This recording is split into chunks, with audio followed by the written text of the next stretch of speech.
gapim kattadan katta rahmatini aytaman doktorjonga, hammalaringizga, mana qizlarga holatim zo'r, mana zo'rman hozir. Shunday xursandman hayotga, menga hayot bag'ishladilar. Hammalariga qulluq rahmatimni aytaman. Bo'ringizga shukr doktorjon. Assalomu alaykum, hurmatli kuzatuvchilar. O'rtoqlar, mana biz ko'p o'yin grejasi haqida gapiramiz, lekin buni asoratlari haqida har kim ham bilmaydi. Miyelopatiya, ya'ni orqa miyaga beriladigan asorat eng yomon asoratlardan bittasi. O'shanaqa holatlarni ham biz videoga olib chiqqanmiz. Hozir yana bitta bo'yin grejasida birdaniga lecheniya rezultat bo'lmagan holatda, ahvollari juda yomon holatda kelganlarini ham biz videoga olganmiz. Hozir Feruza opamiz, bu kishi Toshkent shahri. Toshkentdan Feruza opa уже 3-kurs lecheniya bo'lyapti. Chunki bu kishi birinchi holatda ham juda og'ir ahvolda kelgan edi, keyin ikkinchi marta yana lecheniyaga keldilar. Mana hozir dakansa boraman deb 3-lecheniyaga kelganlar. Shuning uchun Feruza opa hozir bu yerda men cho'zmayman, bu yerda bo'yin grejasi уже miyelopatiya bergan holatlar edi. Qo'l mana shunaqa holatga qolgan edi, vaqti bo'yinni burishni iloji bo'lmagan edi, qo'lni qimirlatishni iloji bo'lmagan edi. U holatlarda biz olib chiqa olmaymiz. Bu achinarli holatlarda bemorlarni u paytda videoga ola olmaymiz. Bu juda ham bemorning ustidan kulgan holat bo'ladi. Ya'ni uni og'rig'ini hisobga olmasdan turib uni videoga olish, endi kim qanday tushunadi, bu biz normal insonlarga tushuntiryapmiz. Unaqa holatni biz videoga olmaymiz. Bemorning o'zi aytib beradi, qanaqa holatda kelgan, nima bo'lgan. Shuning uchun 3-marta ham Feruza opa intervyu bermoqchiman doktor degani uchun mana yaxshi bo'lgan holatini уже все.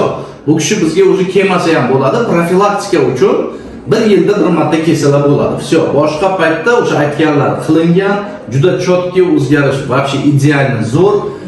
Shuning uchun cho'zmaymiz. Bo'yin grejasi masalasida Feruza opaning holatini o'zlari tushuntirib beradi. Feruza opa, marhamat. Assalomu alaykum. Hammani kelayotgan yangi yil bilan tabriklayman. Aytmoqchi bo'lgan gapim kattadan katta rahmatini aytaman doktorjonga, hammalaringizga, mana qizlarga, komandalariga, o'tlar Navruzjon, mana hamma ismi chiqib ketadi. Hayotlari shart emas, komandalariga, postana Lo'lapa borlar, bu yerda doktorjon, hammalaringizga rahmat. Men 3-marotaba kelishim. Holatim zo'r, mana zo'rman hozir. Shunday xursandman hayotga, menga hayot bag'ishladilar. Men o'zimga qilishim mumkinligi shunday xursandmanki, necha marta adashtimda, meni reklama deb tushunmanglar, iltimos. Men bir joylarga intervyu, Instagramga tashlaganimda menga odamlar yozibdi, sen nima reklama qilib yotibsan. Men reklama qilmayman, doktor muhtoj emasman. Men reklamaga muhtoj emasman.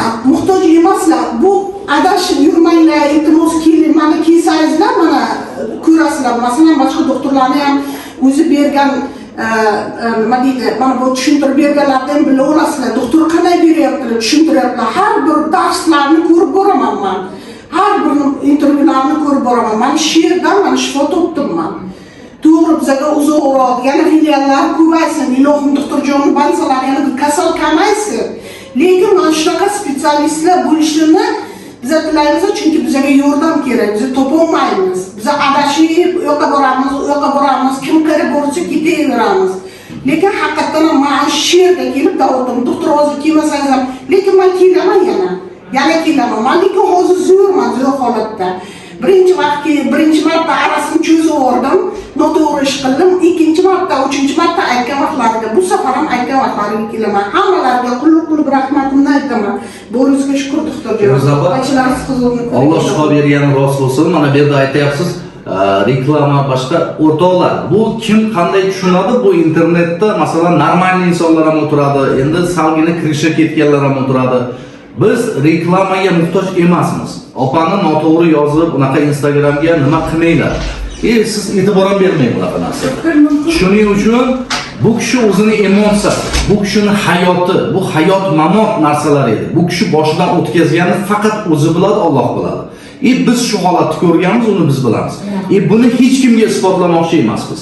Shuning uchun mana shu opamning holatiga tushmaslik uchun mana bunaqa narsalarni haqiqiy bemorni emotsionalni tushuntirgan holatlarini biz video joylab boramiz. kimga ko'rish, qanday baholash, u inson Alloh tomonidan bergan aqli bor, zakovati bor, o'shanga qarab baholanadi, bo'ldi. Biz u narsadan xafa bo'lmaymiz. Sog' bo'linglar, salomat bo'linglar.